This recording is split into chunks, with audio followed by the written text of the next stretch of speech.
Hey Emily, how are you? I'm good. Thanks How for are you coming doing? in and visiting. Tell us about your journey to Hardin-Simmons. How did you end up coming here? I ended up coming to Hardin-Simmons basically back to Abilene in 2015. I ended up at Hardin-Simmons in 2019. I actually applied and then didn't get the job. And then through basically God's will and also persistence, I was able to come and find a home at Hardin-Simmons. Let me say, you do some great work. As you know, you do great work. Thank but you. the stuff that you've created over the many years that you've been here has just been beautiful. What is it about visual media that inspires you, excites you? Why did you get into that? Because I could tell you love it. What was the draw? This is something that I've wanted to do for a while. I knew I wanted to do it a decade before I got the job. And so photography is something that I've always done. Since I was basically like 5 years old, I've had a camera. Really? Yeah, my dad, we have old footage of me when I was little, and I was holding the camera up and I was like, I got this. And he like backed off and let me take a picture at my sister's birthday party. And I was like, wow, I had the drive back then. So I think it's been something that's always been in me to do and to enjoy. I've learned a lot more video since I've been here. Greg Hollabaugh, my boss, and also previous professor, has taught me a lot, and I've been able to grow with video projects. And then really, I want Hardin-Simmons to succeed, and so I really hope for Christian universities to, continue to flourish. The stuff that I've seen you put out, just excellence. I know that's not the way it comes to you.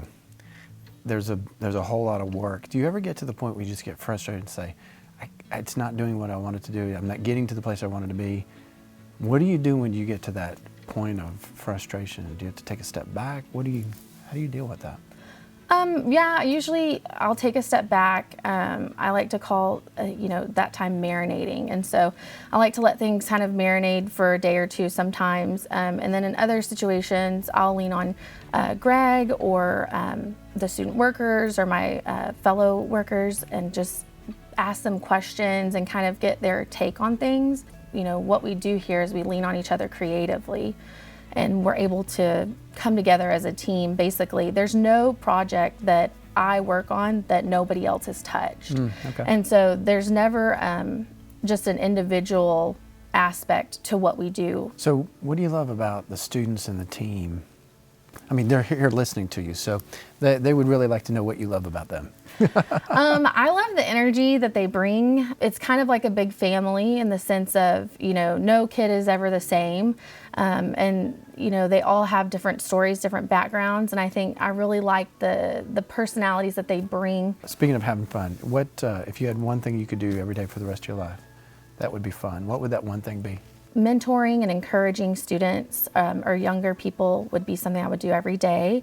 And then personally, what I would like to do every day is I would like to just, go to a swimming pool that's in my backyard. That would be really, really nice, and, have a diving board and just like a little oasis. I would love to be able to relax and just spend time outside. I didn't know that.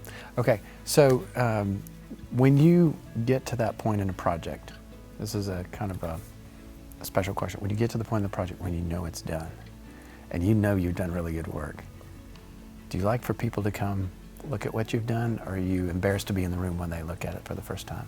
It's nerve-wracking because it's your work. You see a lot of little imperfections that people don't see because you've seen it so many times. And so a lot of times I'm just curious if they really and truly enjoy it. But the best part is really when I've edited something and something makes me laugh 2 or 3 times while I'm editing it. And then when we get to the event or the dinner or something and we watch it and everybody just busts out laughing. And I'm like, yes, I knew that was a good part to keep. Well, I want to say the James B. Simmons video, original video, I thought it was fantastic. I didn't think you could make it better. And then at this last dinner that we had in Dallas, y'all kind of redid it, and it was over the top.